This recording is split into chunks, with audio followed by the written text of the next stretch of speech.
And I'm Brian Noble, CEO of Family Policy Institute of Washington. And I'm Brad Payne, President of FPIW Action. A couple of disclaimers before we get started today. First, nothing in this video is considered an endorsement of the candidate, nor the candidate's endorsement of FPIW or FPIW action. It's simply a public service to meet and greet the candidate. Also, this has been pre-recorded and placed on several platforms of FPIW and FPIW action. Brad? All right, Andy, I got the first question here. All If right, you, Brad, thanks for having me. yeah, if you would tell us your name and what position you're running for, and then follow that up with a brief introduction of yourself, and if you're willing, share a little bit about your family. Yeah, sure. So I'm Andy Kallinen. I'm running for District 14, Representative Position 1. And I've been in government for 30 years, state government. Started with the National Park Service. I'm a park ranger. And I love the outdoors, born and raised in Washington. And I spent 20 years in the military reserves and 14 of that as an officer. I left the Army National Guard as a captain and joined the U.S. Coast Guard Reserves. While I was in the National Guard, I met my wife, Chris, at a National Guard Christmas party. She was the friend of one of my sergeant's wives. And we hit it off. She made me laugh.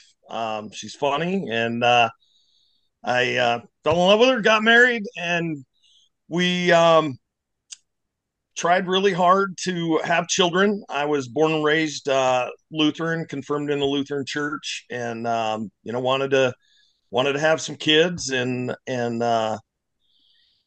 Lord just had other plans for us, and so we got our foster parent license and started. We thought, if Lord doesn't have this in his plans for us, maybe this is something else. So we got our foster license to be foster adopt parents, to try and be parents and be a place safe for kids, and then kind of give us a chance to meet some different kids and see what might be right for us. And it was a good experience. It was an eye opener.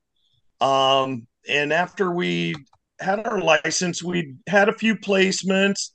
The program is so in need that even though we told them up front, like, hey, we just want kids that are probably going to be adoptable at some point, we were always getting those midnight calls like, we just need a safe home. But eventually, God blessed us with our own after we had a number of miscarriages, which is very tough, when Mhm. you're just trying so hard. We had one. We have one son. His name is Nico, and he was born premature at 28 weeks. And he was my wedding ring. Was bigger than his arm. Mm. It could fit around his hands, except it'd get hung up on his thumb knuckle. But he, Yeah. he was like this big. I've caught trout bigger than him, and he was a miracle. Yeah. And we saw miracles come into that neonatal intensive care unit every ooh, few days. There's a new one, right? Anywhere from 20, probably in that NICU. The earliest one we saw was probably 23 weeks, I want to say. And they're tiny human beings. Mhm. I, you know, the Bible says that the Lord knows us before we're born. I don't know when he sticks us in that tiny body. We're like little pilots in our cars or planes. But yeah, miracle blessing. He's the only one we have. I was the youngest of four. My dad was a Boeing aerospace engineer, worked at Boeing in the defense program after Korea. And my mom was a warehouse worker at Sears. And yeah, became a park ranger and just trying to raise my family out here in the rural central Washington. They're a Excellent. blessing. That's what we're here for. Excellent. So, what do you say is motivating you to run for office, specifically as state rep? So, one of the things I liked about being a platoon leader as a lieutenant and later a company commander as a captain And the career officers, they're always like, oh yeah, you want to be a battalion commander, you want to be the colonel, I'm aspiring for general or whatever, and they always, they're looking at you as you try to climb up the ranks. And I'm like, no, I want to be with the closest to the troops. And as a captain, you start getting pulled away to more of the briefings and things. And the state representative, government's most effective when it's closest to the people. That's right. And and it starts local, whether it's a school board or city council or county commission. Um, but I've been trained to lead my whole life, and I think I have a diverse background as a park ranger. I often tell people, people are like, "What's it like to be a park ranger?" It's like not Ranger Smith. Rangers are like Leatherman tools. We got a little bit of everything. Washington Rangers are law enforcement officers, but I was also a wildland firefighter. I was a public pesticide applicator. I did a lot of work with DNR and their natural areas program. Know a lot about weeds. I know a lot about a lot of things, and I have a lot. I've 30 years in state government. I love the work, and I love delivering service to the people at that level.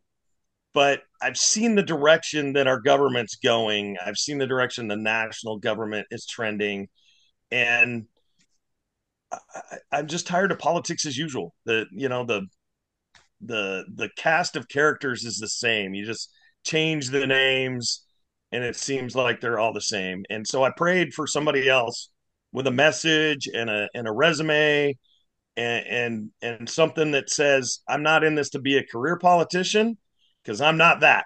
I want to retire. I don't want to keep doing this thing till I'm 75, like power and influence and how do I leverage this and learn more about stocks. And now I'm worth, $1.5 million and I had a salary that was $60,000. Like, how does that happen? Right. So I prayed somebody would step in. I waited till the end of the filing week. It was just one on one, and when in the jungle primary, it's 1-on-1, it just goes straight to the general. And I'm like, we need more of a choice than that. And if not me, then who? And then there was no who. And the week was grinded down. I said, all right, put your money where your mouth is. And here I am. So I jumped in. All And I think right. the state rep is at a level that I think I can be effective um, and still close to the people I want to lead and represent for. Does that make sense? Yeah. You good? All right. Well, let's follow that up with this question. Two primary or important issues or concerns that you have, and then what do you hope to accomplish if you're elected in office? Yeah, there's so many. You try to distill it down to two, and it's like, oh, how do they argue with each other? Um, so homelessness, the drugs, the mental health, and crime, it's all. I was talking to Lars Larson on a show early in my endeavor into this. And I told him that homelessness crisis is like a rat nest in a fishing reel. If you've ever been fishing and your spool is kind of backlash and you just got a big knot ball, um, and you gotta if you can't afford to lose it all, like cut it all out and start over, which is really hard to do in government. Then nobody ever wants to tear it down to the base. You got to start picking it apart. So the homelessness is huge, and we've got to pull out the working poor that just can't afford to pay rent. They're working, they're not criminals. Maybe they fell behind on a mortgage, or they fell behind on rent because COVID, they got laid off and got locked down, and the next thing you know, they're 6 months behind on rent or something. Um, COVID goes away, eviction gets lifted, they're gone, they're in their car, right? But they're still holding a job, they're still trying to contribute, but there's just not enough money to make ends meet. So we need to start by providing those people affordable short-term housing to get their feet underneath them. Find the mentally ill, the mental health, the addiction folks in there, and separate them out, get them into the resources they need. and then we'll be down to the handful of people that just don't want to, and I see them, they're transient. They'll move through some of our parks, and you go up and you make contact. They just want to, that's their lifestyle, and they've chosen that. And so homelessness is huge, and we'll attack it with, by picking those pieces apart and addressing each one of them at a time. Um, Transportation is huge. But in order to tackle the transportation, we got to handle our economy, our spending. So let's call it the tax and spending stuff. Since Governor Gregoire left office, her 2011-2013 budget was like 31 31 billion, I believe, if I recall the numbers. Um, Governor Inslee's last budget that we're in now was $66 billion. In 12 years, we've more than doubled the state's spending, and our our our state requires a balanced budget. So that means we're making that money. We're making twice as much money as we did 12 years ago, yet the transportation infrastructure, our schools, all of the things that everybody says need to be taken care of, they're the same. They feel the same as they were 12 years ago. So, what have we done with that money? So, we need to find that stuff and move it back from some of these new programs. It's like adding Hulu to my streaming package or something. Like I don't need that right now. So we're going to cut the Hulu subscription, and we're going to go back to, what do I need? We need to pay for our heating bill and our roads and our ferries before we pay for those extra things. So that those two, homelessness, because it's tearing us apart, our societal fabric is really being strained by that issue in all of our communities, and then just the cost of living, our tax and spend stuff. Okay. Our fourth and final question is, we provided you with 18 of FPIW action and FPIW issues or policies that we're constantly working on, from public safety, legal immigration, individual freedom, and some of them you have mentioned, like transportation and homelessness. Any of Man, those that you'd like to comment on? I looked at them and it was like, that's great, that's great, that's great. Like you just go down and it's like, yeah, those are all huge. um I was in the Department of Homeland Security uh, when I joined the Coast Guard. I was a maritime enforcement specialist. I went to Minnesota at the end of my 20-year reserve career on an active duty deployment. Spent a lot of time underway with our Border Patrol agents on our northern waterways. Um, Washington is a northern border state. We just saw how big the numbers are people we've caught on our terror watch list. Um, from the time Trump left office to this year. I think the last year Trump was in office, they caught 26 people on our terror watch list crossing into the country illegally. And I think this year it's like 200, and it's over 200. And over 200 of them were caught on the northern border, from what I saw. So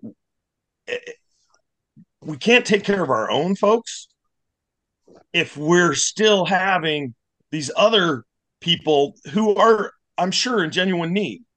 Um, but their government needs to take care of their people. They flee to us, and we're letting them in, and then they're draining from our own social safety net for our own citizens. Our homeless vets. Washington, last numbers from 2021, Washington had over 1,000 vets experiencing homelessness. Um, and I saw the numbers that Seattle recently had spent out of the COVID Recovery Act, or some of those dollars, and it was like $36 million being spent to take care of illegal immigrants in Washington, or just in Seattle or King County. Hmm. So we need to get a handle on our immigration system. Um, I Excellent. was at a I was at a candidate forum in Prosser the other night, Mhm. and Dr. Raul Garcia's wife was there speaking, and she talked about his flight from Cuba with his mom and the journey they took to Spain, and then the circuitous route they took to get to the United States as true asylum seekers.